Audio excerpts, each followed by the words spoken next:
The Magdalen Chapel, or Magdalene Chapel, is a 16th-century chapel on Cowgate in the Old Town of Edinburgh, Scotland. It is designated as a Category A listed building. The chapel was built between 1541 and 1544 using money bequeathed by Michael McQueen, died 1537, supplemented by his widow, Janet Rhyd, or RHYND.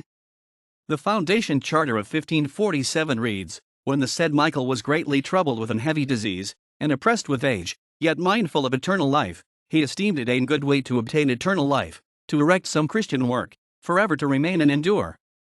It was designed to accommodate a chaplain and act as an almshouse for 7 poor men who were to pray for the soul of Mary, Queen of Scots. Prior to the Reformation, the Queen Regent, Mary of Guise, arranged academic lectures there. Patronage of the chapel passed to the Incorporation of Hammermen, Metal Workers, on the death of Janet RHYND in 1553. After the Reformation, the patrons, the Hammermen, met financial trouble.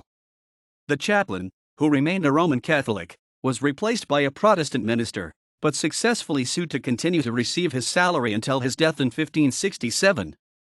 Under the terms of the foundation charter, the chapel was required to undertake Roman Catholic worship, and the Hammermen were prohibited from doing anything against Roman Catholic interests, or the property would revert to Janet Rhyd's heirs. Since these terms were now breached, the tenants stopped paying their rent, knowing the Hammermen could not force them to pay. Only the wealth of the Hammermen allowed them to continue as patrons. From 1596 it was also the regular meeting place of the Convenery of the Trades of Edinburgh. The meeting place was so closely identified with the Convenery of Trades that Magdalen Chapel was often used as a metonym for the Convenery itself. The General Assembly of the Church of Scotland was held in the chapel in April 1578. There is a tradition that the first General Assembly in December 1560 was also held in the chapel. Several conventicles of the Covenanters were held in the chapel, the largest being that of May 1674, at which William Moore was the preacher. The bodies of the Marquis of Argyll in 1661, H.E.W. Mackail in 1666, and John Dick in 1684 were prepared for burial in the chapel after they were executed.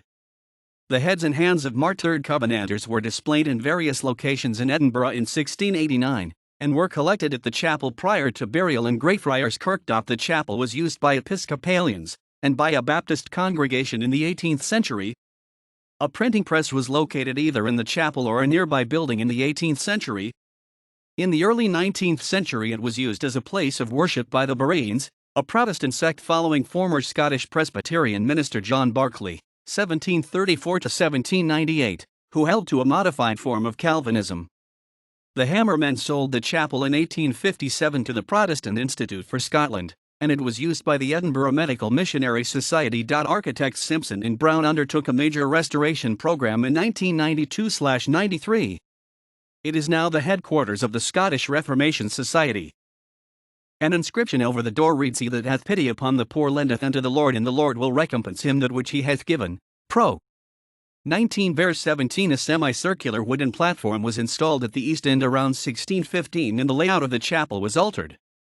The carved armorial panel over the door was created by John Sawyer in the same year, and was moved to its current location in 1649. The tower and spire were added about 1620. A bell, by the Dutch bell founder Michael Burgerhuis of Middelburg, dates from 1632. The original ceiling, no longer extant, was painted in 1725 by Alexander Boswell in sky color with clouds and a sun, gilded in the center. A fragment is on display on the south wall. The paneling records gifts from members of the Incorporation of Hammermen. The stained glass in the middle window of the south wall features the Royal Arms of Scotland and the Arms of Mary of Guise. It is the only intact pre-Reformation stained glass window in Scotland. A sword that reputedly belonged to the Covenanter Captain John Peyton and the table used to prepare the bodies of the Covenanters for burial, after their execution in the nearby Grassmarket, are still present in the chapel. Janet Rhyd's tomb, with her coat of arms and an inscribed border, is in the southeast of the church.